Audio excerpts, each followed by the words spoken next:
அஸ்ஸலாமு அலைக்கும் வரஹ்மத்துல்லாஹி வபரகாத்துஹு. அபுதாபி, துபை, ஷார்ஜா மற்றும் ஏனைய ஐக்கிய அரபு அமீரக பள்ளிவாசல்களில் வெள்ளிக்கிழமை ஓதப்படும் ஜும்மா உரை. வெளியீடு ஐக்கிய அரபு அமீரக அரசின் இஸ்லாமிய விவகாரத்துறை.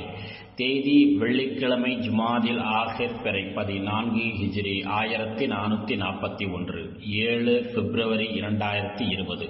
தலைப்பு: நல்லவைகளுக்காக நீங்கள் செலவு செய்வது உங்களுக்கே நன்மையாக அமையும். தலைப்பு: நல்லவைகளுக்காக நீங்கள் செலவு செய்வது உங்களுக்கே நன்மையாக அமையும். எல்லா புகழும் அல்லாஹ்வுக்கே. அவன்தான் அகில உலகத்தார் யாவரையும் படைத்து வளர்த்து தகுந்த முறையில் பக்குவப்படுத்துகிறான். அவன்தான் அகில உலகத்தார் யாவரையும் படைத்து வளர்த்து தகுந்த முறையில் பக்குவப்படுத்துகிறான். எந்த தேவையுமற்ற செல்வந்தவனாகவும் கண்ணியம் நிறைந்தவனாகவும் இருக்கிறான். நல்வழியில் செலவு செய்பவர்களின் கூலியை பன்மடங்காக பெருக்கித் தருகிறான். மேலும் அவர்களை உயர்வான சொர்க்கத்தில் வைக்கிறான். இதுவே மகத்தான வெற்றியாகும். மேலும் வணக்கத்திற்குரியவன் அல்லாஹ் என்று வேறு யாரும் இல்லை. ஆட்சி அதிகாரங்கள் அவன் வசமே உள்ளன. அவனுக்கு யாதொரு இணையுமில்லை என்று நான் சாட்சி கூறுகிறேன். வல்ல இறைவனின் நேசராக திகழும் எங்கள் தலைவர், படைப்புகளில் மிகச்சிறந்த எங்கள் திருநபி முஹம்மது ஸல்லல்லாஹு அலைஹி வஸல்லம் அவர்கள் அல்லாஹ்வின் அடியாராகவும் தூதராகவும் இருக்கிறார்கள் என்று நான் சாட்சி கூறுகிறேன். அனைத்து நற்குணங்களையும் ஒருங்கே பெற்றிருந்தார்கள். மறுமை நாளில் இறைவனிடம் பரிந்துரை செய்யும் சிறப்பு இயல்புகளையும் பெற்றவர்கள். யா அல்லாஹ், எங்கள் தலைவர் நபிகள் நாயகம் ஸல்லல்லாஹு அலைஹி வஸல்லம் அவர்கள் மீதும் அவர்களின் புனிதமிக்க குடும்பத்தினர் மீதும் தியாகம் நிறைந்த அவர்களின் தோழர்கள் மீதும் உலக முடிவு நாள் வரை அழகிய முறையில் அந்த தோழர்களை பின்பற்றி நடக்கும் முஸ்லிம்கள் மீதும் இறைவா நீ ஸலவாத்தும் ஸலாமும் பொழிந்திடுவாயாக. கவனமாக கேளுங்கள். இறைவனுக்கு அஞ்சி நடப்பதை எனக்கும் உங்களுக்கும் உபதேசிக்கிறேன். அவனுக்கே கட்டுப்பட்டு நடக்க வேண்டும். அவனுக்கு அஞ்ச வேண்டிய முறையில் அஞ்சி நடங்கள். அவனுக்கு அஞ்சி நடப்பதால் இவ்வுலகிலும் மறு உலகிலும் இதேற்றமான வாழ்வும் வெற்றியும் நிம்மதியும் கிடைக்கும். பரிசுத்த நாயனாகி அல்லாஹ் கூறுகிறார்: அலிஃப் லாம் மீம் ஸாலிகல் கிதாபு லா ரைப ஃபீஹி ஹுதல் லில் முத்தகீன் அல்லதீன யுமினூன பில் கைபி வ யுகீமூனஸ் ஸலாத வ மிம்மா ரஸக்னாஹும் யுன்ஃபிகூன். அலிஃப் லாம் மீம், இதுதான் வேத நூல். இதில் சந்தேகமே இல்லை. இறையச்சமுடையவர்களுக்கு இது நேரான வழியை காட்டும். அவர்கள் மறைவானவற்றை உண்டென்று நம்பிக்கை கொள்வார்கள். தொழுகையை நிலைநிறுத்துவார்கள். தவறாது கடைபிடிப்பார்கள். நாம் அவர்களுக்கு வழங்கிய பொருள், செல்வம் போன்றவற்றிலிருந்து தானமாக செலவும் செய்வார்கள் என்று இறைவன் திருமறையில் கூறுகிறார். முஃமின்களே, பின்வரும் நிகழ்வை இப்னு அப்பாஸ் ரலியல்லாஹு அன்ஹு அவர்கள் கூறுகிறார்கள். உணவு பற்றாக்குறையுள்ள பஞ்சகாலம். அச்சமயம் ஒரு மாபெரும் கூட்டம் உஸ்மான் ரலியல்லாஹு அன்ஹு அவர்களிடம் வந்தார்கள். அவர்களில் உள்ள வணிகர்கள் சஹாபியின் வாசலுக்கு வந்தார்கள். இக்கூட்டத்தை நோக்கி உஸ்மான் ரலியல்லாஹு அன்ஹு அவர்கள் நடந்து வந்தார்கள். வந்திருக்கும் உங்களுக்கு என்ன வேண்டும் என்று கேட்டார்கள். அதற்கு அவர்கள், உங்களிடம் போதிய அளவு உணவுப் பொருட்கள் கையிருப்பு இருப்பதாக அறிகிறோம். எனவே அவற்றை வாங்கி எங்கள் மக்களுக்கு போதிய அளவு வழங்குவதற்காக வந்துள்ளோம் என்றார்கள். அப்போது உஸ்மான் ரலியல்லாஹு அன்ஹு அவர்கள் மிகவும் நேசத்தோடும் கண்ணியத்தோடும் உள்ளே வாருங்கள், வாங்கிச் செல்லுங்கள் என்றார்கள். அந்த வணிகர்கள் உள்ளே வந்தார்கள். இதற்கிடையில் உணவுப் பொருட்கள் எல்லாம் தயார் நிலையில் உஸ்மான் ரலியல்லாஹு அன்ஹு அவர்களின் வளாகத்தில் வைக்கப்பட்டிருந்தது. அந்த வணிகர்கள் ஒவ்வொரு 10 அளவைக்கும் 5% லாபம் தருகிறோம் என்றார்கள். ஒவ்வொரு 10 அளவைக்கும் 5% லாபம் தருகிறோம் என்றார்கள். அப்போது உஸ்மான் ரலியல்லாஹு அன்ஹு அவர்கள் இன்னும் அதிகப்படுத்துங்கள் என்று கேட்டுக்கொண்டார்கள். வந்தவர்கள், அம்ரின் தந்தையே, எங்களை விட இந்த மதீனாவில் வேறு எந்த வியாபாரிகள் உள்ளனர்? எங்களை விட அதிகம் தருவது யார் என்று கேட்டார்கள். அதற்கு உஸ்மான் ரலியல்லாஹு அன்ஹு அவர்கள், ஒவ்வொரு திர்ஹமிற்கு பகரமாக அல்லாஹ் எனக்கு 10 திர்ஹம் கூடுதலாக தருகிறார். அதாவது எல்லாம் வல்ல அல்லாஹ் நன்மையை பன்மடங்காக்கி 10 மடங்காக தருகிறார். இந்த அளவிற்கு அதிகமாக தர உங்களிடம் இருக்கிறதா என்று கேட்டார்கள். அப்போது அவர்கள் இல்லை என்றார்கள். அதற்கு உஸ்மான் ரலியல்லாஹு அன்ஹு அவர்கள், நான் அல்லாஹ்வை சாட்சியாக்கி இந்த உணவு தானியங்களை ஏழைகளுக்கு நான் தர்மமாகவே தருகிறேன். நான் அல்லாஹ்வை சாட்சியாக்கி இந்த உணவு தானியங்களை ஏழைகளுக்கு நான் தர்மமாகவே தருகிறேன் என்று சொன்னார்கள். அதனைத் தொடர்ந்து அங்கு வந்திருந்த அனைவருக்கும் உணவுப் பொருட்களை விநியோகித்தார்கள். தனது இறைவனின் திருப்தியை மட்டுமே நோக்கமாக கொண்டிருந்தார்கள். அவனை வழிபடுவதிலேயே உஸ்மான் ரலியல்லாஹு அன்ஹு அவர்கள் தன்னிறைவு பெற்றார்கள். முஃமின்களே, கண்டிப்பாக செலவுகள் யாவும் நன்மையான வழிகளில் மட்டுமே அமைய வேண்டும். இது மிகவும் உயரிய வணக்கமாகும். தனது வேதத்தில் இத்தகைய வணக்க வழிபாடுகளை பற்றி நமது இறைவன் நமக்கு கட்டளையிடுகிறார். இந்த நற்செயலை இறை நம்பிக்கையோடு சேர்த்தே பரிசுத்த நாயன் குறிப்பிடுகிறார். பின்வருமாறு இறைவன் கூறுகிறான்: ஆகவே மனிதர்களே, நீங்கள் அல்லாஹ்வையும் அவனுடைய தூதரையும் நம்பிக்கை கொள்ளுங்கள். இன்னும் அல்லாஹ் உங்களுக்கு முன் சென்றவர்களின் எப்பொருளுக்கு உங்களை பிரதிநிதிகளாக ஆக்கினானோ அப்பொருளிலிருந்து நீங்கள் தானம் செய்யுங்கள். உங்களில் எவர்கள் நம்பிக்கை கொண்டு தானம் செய்கின்றார்களோ அவர்களுக்கு மிக பெரியதொரு கூலி உண்டு என்று இறைவன் திருமறையில் கூறுகிறான். நல்வழியில் நியாயமாக செலவு செய்பவர்களுக்கு பரிசுத்த நாயன் நன்மைகளையும் தனது அற்புடைகளையும் கண்ணியத்தையும் கௌரவத்தையும் வழங்குவதாக வாக்குறுதி அளிக்கிறான். அவர்கள் செய்த செலவிற்கு பகரமாக சிறந்தவற்றை பதிலுக்கு தருகிறான். அவர்கள் செய்த செலவுகளுக்கு அவர்களையே பிரதிநிதியாக அமர்த்தி அதற்குரிய நன்மையை தொடர்ந்து வழங்குகிறான். எல்லாம் வல்ல அல்லாஹ் கூறுகிறான்: நீங்கள் எதை தானம் செய்த போதிலும் அவன் அதற்கு பிரதி கொடுத்தே தீருவான். நீங்கள் எதை தானம் செய்த போதிலும் அதற்கு அவன் பிரதி கொடுத்தே தீருவான். அவன் கொடையளிப்பவர்களில் மிக்க மேலானவன் என்று இறைவன் திருமறையில் கூறுகிறான். மனிதர்களிலேயே அதிக கருணையும் கொடைத்தன்மையும் உள்ளவர்களாக இறைத்தூதர் கண்மணி நாயகம் ஸல்லல்லாஹு அலைஹி வஸல்லம் அவர்கள் திகழ்கிறார்கள். நன்மையான வழிகளில் செலவு செய்வார்கள். பொருளாதார பற்றாக்குறை ஏற்பட்டுவிடும் என்கிற அச்சம் இல்லாத வண்ணம் மிக தாராளமாக தர்மம் செய்வார்கள். இறைத்தூதர் கண்மணி நாயகம் ஸல்லல்லாஹு அலைஹி வஸல்லம் அவர்களிடம் எதை கேட்டாலும் கண்டிப்பாக கொடுத்து விடுவார்கள் என்று அனஸ் ரலியல்லாஹு அன்ஹு அவர்கள் கூறுகிறார்கள். நல்ல வழிகளில் செலவு செய்ய வேண்டும் என்று இறைத்தூதர் கண்மணி நாயகம் ஸல்லல்லாஹு அலைஹி வஸல்லம் அவர்கள் அடிக்கடி வலியுறுத்தியுள்ளார்கள். ஒரு முறை ஒரு மனிதர் வந்து, அல்லாஹ்வின் தூதரே, எந்த தர்மம் மிகச் சிறந்தது என்று கேட்டார். அதற்கு இறைத்தூதர் கண்மணி நாயகம் ஸல்லல்லாஹு அலைஹி வஸல்லம் அவர்கள், நீங்கள் ஆரோக்கியம் உள்ளவராகவும் பொருளாசை கொண்டவராகவும் செல்வந்தவராக விரும்பிய வண்ணம் வறுமையை அஞ்சியவராகவும் இருக்கும்போது தர்மம் செய்வதே சிறந்த தர்மமாகும். நீங்கள் ஆரோக்கியம் உள்ளவராகவும் பொருளாசை கொண்டவராகவும் செல்வந்தவராக விரும்பிய வண்ணம் வறுமையை அஞ்சியவராக இருக்கும்போது தர்மம் செய்வதே சிறந்த தர்மமாகும்.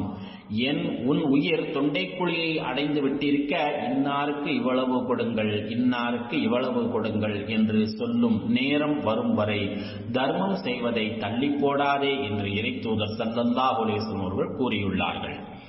அல்லாஹ்வின் அடியார்களே, நன்மையான வழிகளில் செலவு செய்வது என்றால் மிக தாராளமாக கொடுக்கும் அளவிற்கு வசதி இருக்கும்போது செலவு செய்வதாகும். பின்வருமாறு எல்லாம் வல்ல அல்லாஹ் கூறுகிறார்: வசதியுடையவர் தன்னுடைய தகுதிக்கு தக்கவாறு தாராளமாக செலவு செய்யவும், ஏழ்மையானவர் அல்லாஹ் அவருக்கு கொடுத்ததிலிருந்து செலவு செய்ய வேண்டும். மனிதனையும் அல்லாஹ் அவனுக்கு கொடுத்ததற்கு அதிகமாக செலவு செய்யும்படி நிர்பந்திப்பதில்லை. சிரமத்திற்கு பின்னர் அல்லாஹ் அதி சீக்கிரத்தில் இலகுவை தந்து விடுகிறான் என்று இறைவன் திருமறையில் கூறுகிறான். மிக தாராளமாக தர்மம் செய்பவர்களே, யார் யாருக்கு உரிய வகையில் நியாயமாக செலவு செய்ய வேண்டும் என்று பரிசுத்தம் நிறைந்த நமது இறைவன் வரிசையாக குறிப்பிட்டு கூறுகிறான். தகுதி உள்ளவர்களை முன்னிலைப்படுத்தி அடுத்தடுத்து பட்டியலிடுகிறார். அல்லாஹு தஆலா பின்வருமாறு கூறுகிறார்: يسألونك ماذا ينفقون قل ما أنفقتم من خير فللوالدين والأقربين واليتامى والمساكين وابن السبيل وما تفعلوا من خير فإن الله به عليم. நபியே, பொருட்களில் எதை செலவு செய்வது, யாருக்கு கொடுப்பது என்று உங்களிடம் கேட்கின்றனர். அதற்கு நீங்கள் கூறுங்கள், நன்மையை கருதி நீங்கள் எத்தகைய பொருளை செலவு செய்த போதிலும் அதனை தாய், தந்தை, சுற்றத்தார், அனாதைகள், ஏழைகள், வழிப்போக்கர்கள் ஆகியோருக்கு கொடுங்கள். இன்னும் நீங்கள் வேறு என்ன நன்மையை செய்த போதிலும் அதனையும் நிச்சயமாக அல்லாஹ் அறிந்து அதற்குரிய கூலியையும் தருகிறான் என்று இறைவன் திருமறையில் கூறுகிறான். எனவே நாம் செலவு செய்வதற்கு அதிக தகுதி உள்ளவர்கள் பெற்றோர்கள், அதன் பின்னர் நெருக்கமான உறவினர்கள். இவர்களுக்கு செலவு செய்வது மார்க்கத்தில் மிகவும் வலியுறுத்தப்பட்ட கடமையாகும். இறைத்தூதர் கண்மணி நாயகம் ஸல்லல்லாஹு அலைஹி வஸல்லம் அவர்கள் கூறுகிறார்கள், உயர்ந்த கொடுக்கும் கை தாழ்ந்த வாங்கும் கையை விட சிறந்தது. நீர் நெருங்கிய உறவினர்களிலிருந்து தர்மம் செய்ய ஆரம்பிப்பீராக. உயர்ந்த கொடுக்கும் கை தாழ்ந்த வாங்கும் கையை விட சிறந்தது. நீர் நெருங்கிய உறவினர்களிலிருந்து தர்மம் செய்ய ஆரம்பிப்பீராக என்று இறைத்தூதர் ஸல்லல்லாஹு அலைஹி வஸல்லம் அவர்கள் கூறியுள்ளார்கள். ஒரு கணவர் தமது மனைவிக்கும் பிள்ளைகளுக்கும் போதிய அளவு நியாயமாக செலவு செய்ய வேண்டும். இவ்வாறு செலவு செய்வதற்கும் மகத்தான கூலி கிடைக்கும், மிக அதிகமாக நன்மை கிடைக்கும். இறைத்தூதர் கண்மணி நாயகம் ஸல்லல்லாஹு அலைஹி வஸல்லம் அவர்கள் கூறுகிறார்கள், அஃதலு தீனாரி யுன்ஃபிகுஹு ரஜுல் தீனாரு யுன்ஃபிகுஹு அலா இயாலிஹி.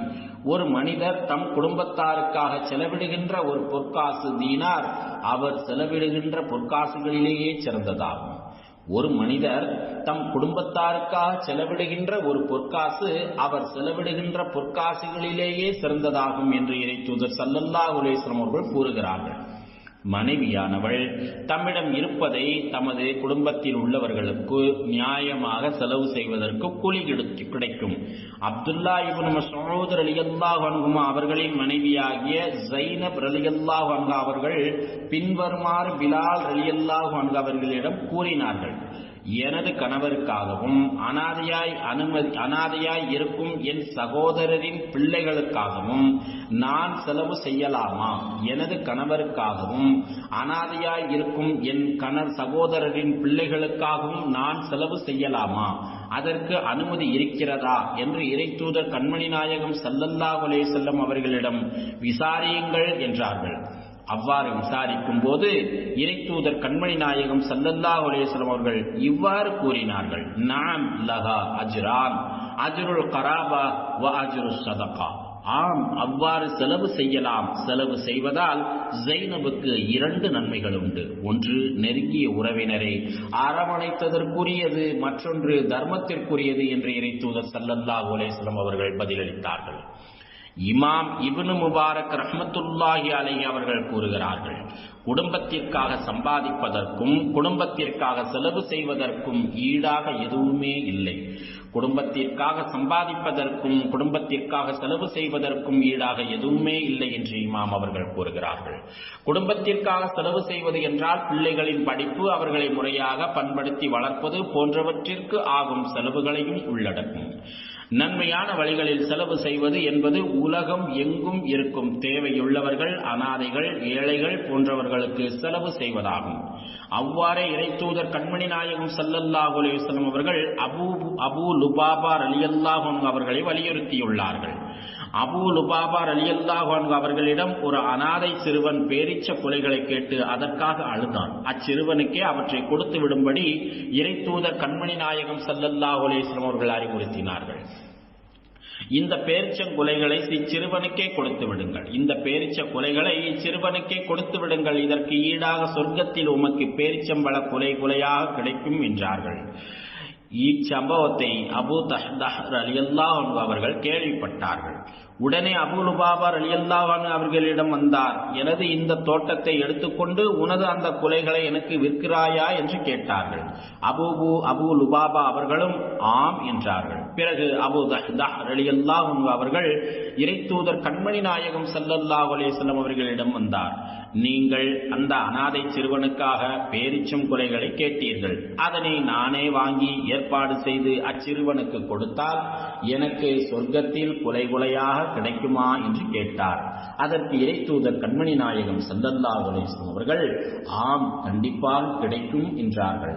அவ்வாறு தனது தோட்டத்தை விற்று அந்த பேரிச்ச மர குலையை வாங்கி அனாதை சிறுவனுக்கு கொடுத்தார்கள். இறைத்தூதர் கண்மணி நாயகம் ஸல்லல்லாஹு அலைஹி வஸல்லம் அவர்கள் கூறுகிறார்கள், அபூ தஹ்தாஹ் அவர்களுக்காக எண்ணிலடங்காத எத்தனையோ பேரிச்சம் குலைகள் சொர்க்கத்தில் தொங்கிக் கொண்டிருக்கின்றன. அபூ தஹ்தாஹ் அவர்களுக்காக எண்ணிலடங்காத எத்தனையோ பேரிச்சம் குலைகள் சொர்க்கத்தில் தொங்கிக் கொண்டிருக்கின்றன என்று இறைத்தூதர் ஸல்லல்லாஹு அலைஹி வஸல்லம் அவர்கள் வாழ்த்தினார்கள். இதன் பின்னர் அபூ தஹ்தாஹ் ரலியல்லாஹு அன்ஹு அவர்கள் தமது மனைவியிடம் வந்தார். எனது மனைவி உம்மு தஹ்தாஹ்வே, இத்தோட்டத்தை விட்டு வெளியேறு, எனது மனைவி உம்மு தஹ்தாவே இத்தோட்டத்தை விட்டு வெளியேறு, ஏனெனில் நான் இந்த தோட்டத்தை ஒரு பேரிச்சமர குலைக்காக விற்றுவிட்டேன் என்றார்கள். அதற்கு அந்த மனைவி, வியாபாரம் மிகவும் லாபகரமாக அமைந்துவிட்டது என்றார்கள். ஆம், அல்லாஹ்வின் மீது ஆணையாக இந்த வியாபாரம் லாபகரமானதுதான். காரணம், சொர்க்கத்தில் கிடைக்கும் எந்த ஒன்றும் இவ்வுலகம் மற்றும் இவ்வுலகில் உள்ள யாவற்றையும் விட சிறந்ததே. அல்லாஹ்வின் அடியார்களே, இந்த அடியாரின் செயல்களை கவனியுங்கள். பெரும் பங்களிப்பு செய்து ஒரு ஏழை அனாதைக்கு பேரிச்சம்புலையை ஏற்பாடு செய்து கொடுத்தார். அதற்காக மகத்தான பெரும் கூலியை உயரிய சொர்க்கத்தில் பெற்றுக் கொண்டார். பெற்ற தாய், தந்தை, மனைவி, பிள்ளைகள், இரத்த வழி உறவினர்கள், நெருக்கமானவர்கள் உள்ளிட்டவர்களுக்கு மிக நியாயமாக செலவு செய்பவர்கள் கண்டிப்பாக ஈடேற்றம் பெற்றவர்கள். ஆதரவற்றவர்கள், தேவையுள்ளவர்கள், அனாதைகள், ஏழைகள் போன்றவர்களுக்கு மிக தாராளமாக செலவு செய்து அவர்களின் உள்ளங்களின் மகிழ்ச்சியை ஏற்படுத்த வேண்டும். மேலும் ஏனைய பல்வேறு நலப்பணிகளுக்கும் பொது சேவைகளுக்கும் செலவு செய்ய வேண்டும். யா அல்லாஹ், நன்மையான வழிகளில் செலவு செய்பவர்களாக எங்களை நீ ஆக்கி அருள்வாயாக. சங்கை நிறைந்தவனே, உனது நற்பாக்கியத்தை எங்களுக்கு வழங்குவாயாக. முஃமின்களே, அல்லாஹ்வின் திருப்திக்காக ஒரு முஸ்லிம் செய்யும் ஒவ்வொரு செலவிற்கும் பகரமாக பரிசுத்த நாயனாகி அவன் அதற்குரிய நன்மையை அவர் பெயரில் பதிவு செய்கிறான். அதற்குரிய கூலியை தந்து விடுகிறான். அதற்குரிய கூலியை தந்து விடுகிறான்.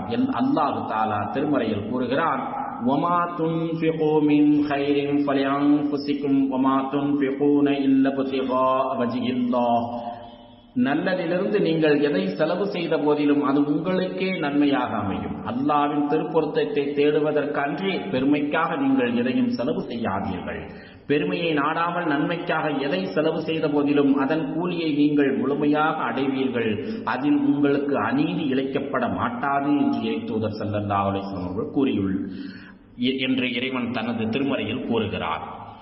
எல்லாம் வல்ல அல்லாஹ் ஒரு மனிதனுக்கு சுபிட்சமான வாழ்வாதாரங்களை வழங்கி அவருடைய வருவாயை நர்பாக்கியம் செய்திருந்தால் கண்டிப்பாக அவர் அல்லாஹ் தஆலா தமக்கு வழங்கியவற்றிலிருந்து நல்ல வழிகளில் செலவு செய்ய வேண்டும்.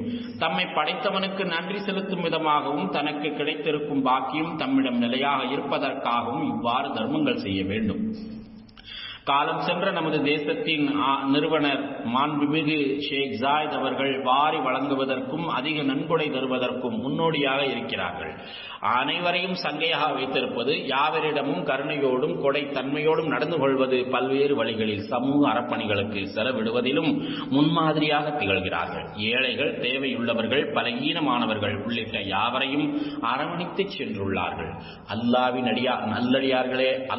அடியார்களே, நீங்களும் இதனை கவனத்தில் கொள்ளுங்கள். பரிசுத்த நாயனாகிய அல்லாஹ் உங்களுக்கு செய்திருக்கும் கருணையை எண்ணி பாருங்கள். உங்களுக்கு அவன் வழங்கியிருக்கும் பாக்கியங்களை சிந்தியுங்கள். நாம் வாழும் இந்த உலகில் எத்தனையோ தேவையுள்ள ஏழைகள் இருப்பதை உணருங்கள். அவர்களின் உள்ளங்களில் நீங்களே மகிழ்ச்சியை ஏற்படுத்துங்கள். நல்ல விதமாக அவர்களுக்கு நீங்கள் உதவுங்கள். அவர்கள் தவறவிட்டதை நீங்களே மீட்டுக் கொடுங்கள். அவர்களை மீட்டுக் கொண்டு வந்ததோடு மேலும் அவர்களின் வாழ்க்கை தரத்தை மேம்படுத்த உதவுங்கள். இவ்வாறு செய்வதால் அல்லாஹ் உங்களை மேலும் மேலும் மேம்படுத்துகிறான். நன்றாக சிந்தித்து பாருங்கள். இவ்வுலகில் எத்தனையோ நோய்கள் பரவுகின்றன. அவற்றிலிருந்து விடுபடுவதற்கான மருந்துகள் கண்டுபிடிக்கப்படவில்லை. இவ்வுலகில் உள்ள எத்தனையோ ஏழைகள் உள்ளனர். தங்கள் குழந்தையின் உணவிற்கு வழி தெரியாமல் நிற்கின்றனர். எத்தனையோ தாய்மார்கள் தங்கள் கருவில் வளரும் பிள்ளைக்கு போதிய பாதுகாப்பு இல்லாமல் தவிக்கின்றனர். தங்கள் கைக்குழந்தைக்கு சமச்சீரான உணவும் தாய்ப்பாலும் இல்லாமல் வருந்துகின்றனர். கடும் குளிரில் இருந்து பாதுகாப்பாக இருப்பதற்கான மாற்று ஏற்பாடுகள் இல்லாமல் எத்தனையோ குழந்தைகள் பரிதவிக்கின்றன. இதற்கிடையில் அல்லாஹ் தஆலா நமக்கு போதிய வசதி வாய்ப்புகளை தந்துள்ளார். நமது அன்றாட செயல்பாடுகளை பரிசுத்த நாயன் கண்டிப்பாக அறிகிறார். நமது செலவினங்களையும் பார்த்து கொண்டே இருக்கிறார். நமது நற்செயல்களையும் கண்டிப்பாக அவன் தெரிந்தே வைத்திருக்கிறான். அதெல்லாம் வல்ல அல்லாஹ் கூறுகிறான், வமா துன்ஃபிகு மின் ஷைஇன் ஃபஇன்னல்லாஹ பிஹி அலீம். உங்களுக்கு பிரியமான பொருளிலிருந்து நீங்கள் தானமாக செலவு செய்யாத வரையில் நிச்சயமாக நீங்கள் நன்மையை அடைய மாட்டீர்கள். ஒரு சொற்பத்தை நீங்கள் தானம் செய்த போதிலும், ஒரே ஒரு சொற்பத்தை நீங்கள் தானம் செய்த போதிலும் நிச்சயமாக அல்லாஹ் அதனை நன்கு அறிகிறான் என்று இறைவன் தனது திருமறையில் கூறுகிறான். எனவே நல்ல நல்ல வழிகளில் செலவு செய்வதற்கு நாம் விரைந்து செயல்பட வேண்டும். அனைவரும் சேர்ந்து நற்பணிகளில் ஈடுபட வேண்டும். கூட்டாக சேர்ந்து செயல்படும் போது அதிக பயன்களை பெற முடியும். எனவே சமூக அறப்பணிகளுக்காக ஏற்படுத்தப்பட்டுள்ள அமைப்புகளோடு சேர்ந்து நாமும் பணியாற்ற வேண்டும். எனவே சமூக அறப்பணிகளுக்காக ஏற்படுத்தப்பட்டுள்ள அமைப்புகளோடு சேர்ந்து நாமும் பணியாற்ற வேண்டும். உதாரணமாக இந்த அமீரகத்தில் அரசின் கட்டுப்பாட்டில் செம்பிறை சங்கம் செயல்பட்டு வருகிறது. நமது இறைவனுக்கு கட்டுப்பட்டு இதனை நாம் செய்ய வேண்டும். நமது வாழ்வை சுபிட்சமாக அமைத்துக் கொள்வதற்காகவும் நமது நாகரிகத்தை மேம்படுத்திக் கொள்வதற்காகவும் நல்வழிகளில் நாம் செலவிட வேண்டும். இதனை நமது பெண் பிள்ளைகளுக்கும் ஆண் பிள்ளைகளுக்கும் சொல்லிக் கொடுக்க வேண்டும். யா அல்லாஹ், உனக்கும் உனது தூதர் முஹம்மது ஸல்லல்லாஹு அலைஹி வஸல்லம் அவர்களுக்கும் நீ யாரையெல்லாம் பின்பற்றி நடக்கச் சொன்னாயோ அவர்களுக்கும் நாங்கள் முழுமையாக வழிபடுவதற்கு எங்கள் அனைவருக்கும் நீ உதவி புரிவாயாக. யா அய்யுஹல்லதீன ஆமனூ அத்தியுல்லாஹ வ அத்தியுர் ரசூல வ உலில் அம்ரி மின்கும். ஈமான் கொண்ட நல்லடியார்களே, அல்லாஹ்வுக்கு கீழ்ப்படியுங்கள், இன்னும் அல்லாஹ்வின் தூதருக்கும் உங்களில் நேர்மையாக அதிகாரம் வைப்பவர்களுக்கும் கீழ்ப்படியுங்கள் என்று இறைவன் திருமறையில் கூறுகிறான். அல்லாஹ்வின் நல்லடியார்களே, வல்ல அல்லாஹ் நபி மீது ஸலவாத்து சொல்லும் செயலை தன்னிடமிருந்தே தொடங்கி அதில் மலக்குமார்களையும் சேர்த்து உண்மை முஃமின்களாகிய நம்மையும் சொல்லச் சொல்கிறார். இன்னல்லாஹ வ மலாயிகத்தஹு யுஸல்லூன அலன் நபி யா அய்யுஹல்லதீன ஆமனூ ஸல்லூ அலைஹி வ ஸல்லிமூ தஸ்லீமா. இந்த நபியின் மீது அல்லாஹ் ஸலவாத்து ஓதி அருள் புரிகிறான். மலக்குகளும் அவருக்காக ஸலவாத்து ஓதி அருளை தேடுகிறார்கள். முஃமின்களே, நீங்களும் அவர் மீது ஸலவாத்து சொல்லி அவர் மீது சலாமும் சொல்லுங்கள் என்று இறைவன் திருமறையில் கூறுகிறான். யா அல்லாஹ், எங்கள் தலைவரும் எங்கள் நபியுமாகிய முஹம்மது நபி ஸல்லல்லாஹு அலைஹி வஸல்லம் அவர்கள் மீதும் புனிதமிக்க அவர்களின் குடும்பத்தினர் மீதும் தியாகம் நிறைந்த அவர்களின் தோழர்கள் மீதும் ஸலவாத் என்னும் ஈரேற்றத்தையும் சலாம் என்னும் அமைதியையும் பரக்கத் என்னும் நற்பாக்கியங்களையும் தந்தருள்வாயாக. மேலும் நல்வழி காட்டும் கலீஃபாக்களாகிய அபூபக்கர், உமர், உஸ்மான், அலி ரலியல்லாஹு அன்ஹும் ஆகியோர்களையும் சங்கை நிறைந்த அனைத்து தோழர்களையும் அவர்களை தொடர்ந்து வந்த தாபீன்களையும் உலக முடிவு நாள் வரை இவர்களை அழகிய முறையில் பின்பற்றி நடக்கும் முஸ்லிம்களாகிய எங்கள் அனைவரையும் நீ பொருந்திக் கொள்வாயாக.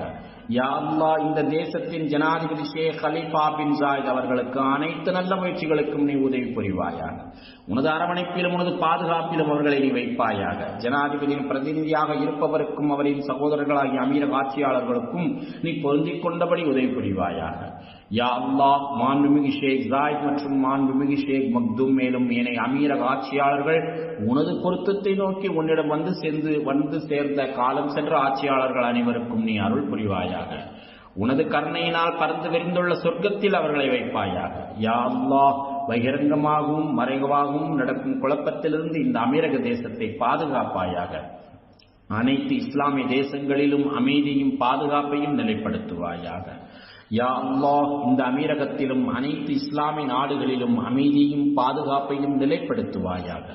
மகத்தான அல்லாஹ்வை நினைவு கூறுங்கள், அவன் உங்களை நினைவு கூறுகிறான். மேலும் அவன் நமக்கு செய்த நியாமத்துகளுக்காக அவனுக்கு நன்றி செலுத்துங்கள், அவன் அதனை உங்களுக்கு மேலும் அதிகப்படுத்துவான். தொழுகையை நிலைநாட்டுங்கள், ஏனென்றால் நிச்சயமாக தொழுகை மானக்கேடான காரியங்களிலிருந்தும் பாவங்களிலிருந்தும் மனிதனை விலக்கிவிடும். அல்லாஹ்வை மறக்காது நினைவில் வைத்து அவனை திக்ர் செய்து வருவது மிகப்பெரிய காரியமாகும். நீங்கள் செய்பவர்களை அல்லாஹ் நன்கு அறிகிறான். ஆதலால் இவைகளுக்குரிய கூலியை நீங்கள் அடைந்தே தீர்வீர்கள். ஸதகல்லாஹுல் அலீம். வஸ்ஸலாத்து வஸ்ஸலாம் அலா ரசூலிஹின் நபியில் கரீம்.